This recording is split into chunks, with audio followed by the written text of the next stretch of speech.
Greetings, and thank you for all of your reviews, comments, and subscriptions. Today we're going to be taking a look at Phantasma. It's a new beam shotgun that came in together with the Revenant. Recently it has been updated, and we already have a endgame build, and we're going to go straight into testing just to show you. So we're going to start at level 155. There really is no point of doing lower levels. You will see this holds its own even at high level armored enemies.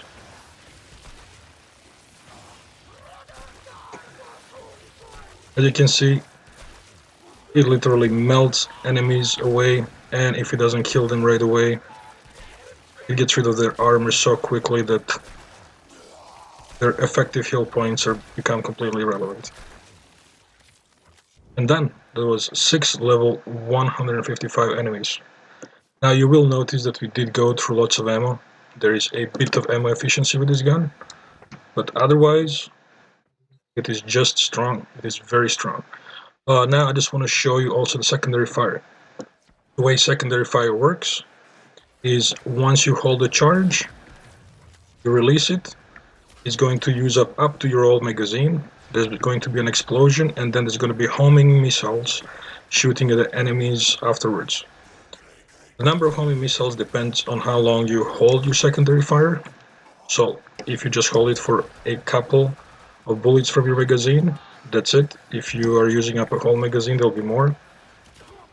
And you can always use up a full magazine worth, so that is up to 11. If you increase the magazine size, it will be more. Now, one bad thing about this charge is that you are unable to speed up the charge with fire rate mods. It just depends on your ammo. So how much ever ammo that you want to have in there, that's how long you're going to charge it for. Now, as you can see, just using the charge one will not actually do all that much damage, but because we are building it with 100% status, and it has an innate radiation damage in it already, it'll already CC enemies and start stripping away armor. And also it has longer range than primary fire. Primary fire is only 20 meters, and I suspect that the reason why they actually placed the secondary charge is that you're able to CC and close the distance between more difficult enemies. So that way you can use your main beam to go in there and take care of them. Now once again, gotta get some more ammo. Ammo efficiency is horrible in this. You can see level 155 enemies, once again, no issues. So let me show you the build.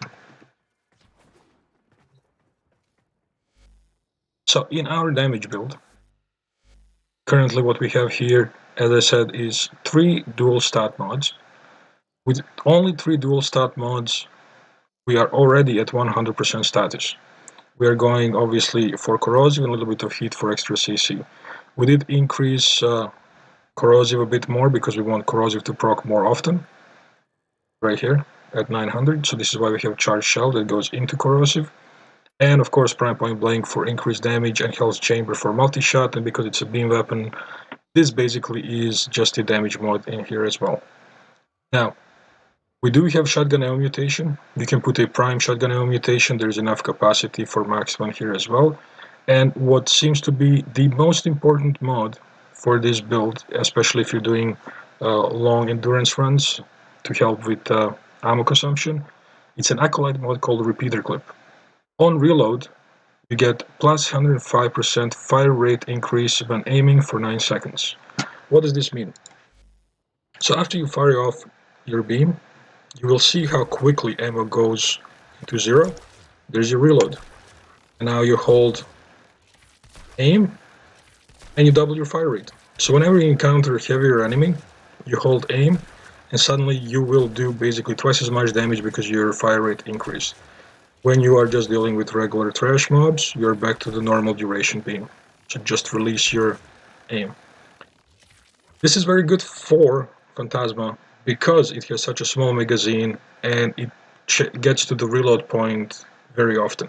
So anytime you want, just hold, and there you go, you're already at double the fire rate. This way you're able to go through longer missions and you don't have to have a high fire rate constantly, which is going to just use up all of your ammo. Now, if you do not have repeater clip, you can obviously just run this with shotgun spas, but you have to be a lot more mindful of your ammo.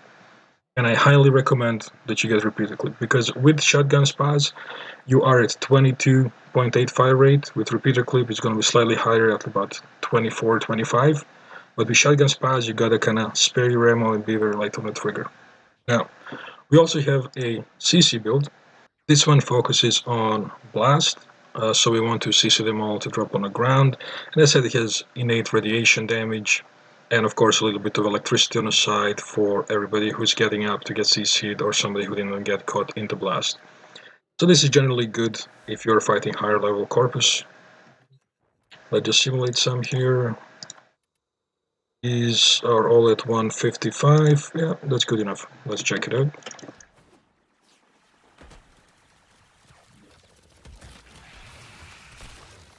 So as soon as you hit enemies, the blast proc instantly drops them down. Radiation will go in as well, and it'll start CCing them so they can start shooting each other. Because these enemies do not have armor, so there's no need for armor stripping. We are not using any fire rate mods, such as repeater clip or shotgun spas. And because there is so much CC currently happening in this weapon, all of the aggro, as you can see, is taken away. And as I said, these are level 155 corpus units. They were barely able to fire off a single shot.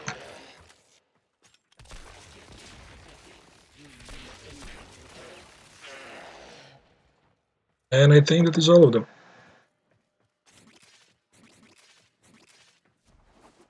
Now, as you can see, we're constantly dropping down to a very, very low level with ammo. So if you are running a CC build in this case, because we are not placing shotgun ammo mutation, this one you have to run with your carrier with ammo case and maybe even rifle scavenger on top. However, for the damage one, because you will need to strip away armor, you do need a shotgun ammo mutation in it. Now let's just look at the basic stats, what this weapon comes in and why this is like this. The reason why we are always placing 100% status is because it's already at 37% status with no mods on there. This is just how it comes. And this is fantastic. It's probably one of the top status shotguns that there is now. It has impact damage of 25 and built-in radiation, which is just going to give you so much more CC potential right in there. Fire rate to start off with is 11. Fire rate is 12, magazine is 11. However, because it is a beam weapon, each damage tick is actually 0.5 of an ammo, so you can consider this to be actually 22. Critical chance is, well, almost non-existent. It shows up every now and then. And for your secondary fire, everything is basically the same, except the numbers are slightly rearranged in favor of radiation. Now, as I said, for the damage build itself, if you do have a prime shotgun ammo mutation, I did not max mine, you can replace it here. And if you are using the damage build, try to take it easy on a secondary fire. One thing that you do have to remember about secondary fire is that mostly it should be used for range, because this weapon has 20-meter range. So let me just show you how long that is. So this is approximately 20 meters. This is how far your Phantasma will shoot to that beam there.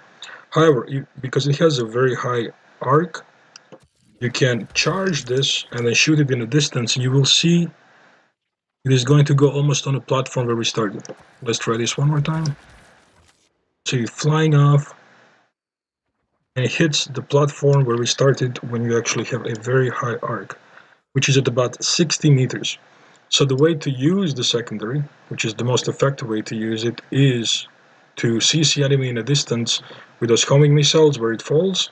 So this way you have time to go in there and close the distance and just use your regular beam to end them.